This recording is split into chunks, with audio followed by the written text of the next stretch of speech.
নাজিৰাত পঞ্চায়ত নিৰ্বাচনত বিজয়ী প্ৰাৰ্থী কংগ্ৰেছৰ যোগদানৰ হেঁচা। বিজেপি নেতা ময়ূৰ বৰগোহাঁইৰ সংবাদমেল। কংগ্ৰেছ নেত্ৰীৰ বিৰুদ্ধে ফোন কলৰ অডিঅ' তথ্যসহ সংবাদ মাধ্যমৰ আগত প্ৰকাশ কৰিছে বিজেপিৰ নেতা ময়ূৰ বৰগোহাঁইয়ে।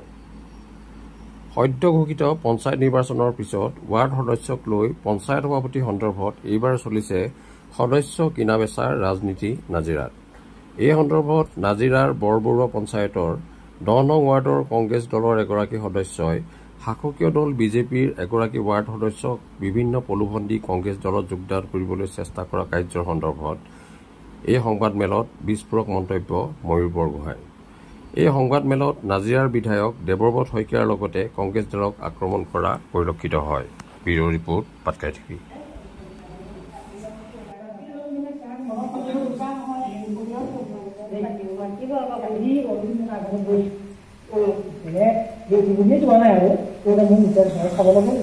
নাজিৰাত উন্নয়নৰ যি গতি ধৰা আগবঢ়াই যাব লাগিছিলে, চৰকাৰখনৰ লগত তেওঁ যি ধৰণৰ সহযোগিতা ৰাখিব লাগিছিলে সেই ধৰণে নকৰাৰ কাৰণে নাজিৰাৰ যি উন্নয়ন সেই উন্নয়ন স্থবিৰ হৈ আছে।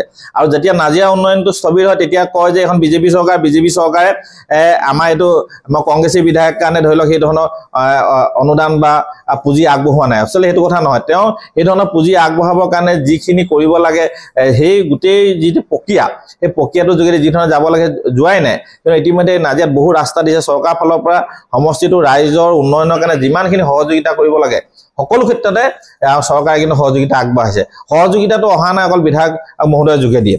সেইকাৰণে আপোনালোকৰ মাধ্যমেদি আমি বিধায়ক মহোদয়ক আমি অনুৰোধ জনাব বিচাৰিছোঁ, সমাজখন সুসংগঠিত কৰিবৰ কাৰণে এইখন নাজিৰাত বসবাস কৰা প্ৰত্যেক জাতি আৰু জনগোষ্ঠী ধৰ্মাৱলম্বী লোকক একতা আৰু সমন্বয় এনাজৰিৰে থাকিবৰ কাৰণে আপোনালোকে সুস্থ ৰাজনীতি কৰক।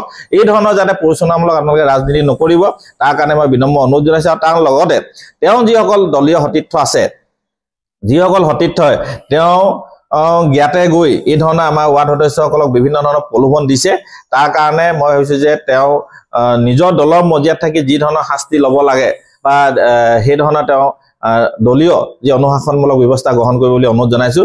যদি অনুশাসনমূলক ব্যৱস্থা তেওঁ যদি লিচি ডকে কাৰ্যকৰ্তা ওপৰত নলয় তেতিয়া আমি গম পাম যে এই গোটেই বিষয়টো দেৱব্ৰত শইকীয়া জ্ঞাতে হৈছিলে আৰু সেইকাৰণে তেওঁ লিচি ডকেৰ ওপৰত কোনো ধৰণৰ ব্যৱস্থা ল'ব নোৱাৰিলে। যদি ব্যৱস্থা লয় তেতিয়া আমি গম পাম যে লিচি ডকে তেওঁ অজ্ঞাতে কামখিনি আগবঢ়াই নিছিলে। কিন্তু তেওঁ যদি কোনো ব্যৱস্থা নলয় তেতিয়া আমি গম পাম যে লিচি ডকে তেওঁ জ্ঞাতেহে এই ধৰণে মনে মনে ৱাৰ্ড সদস্যক বিভিন্ন প্ৰলোভন দি জইন কৰাৰ কাৰণে ব্যৱস্থা কৰিছিলে।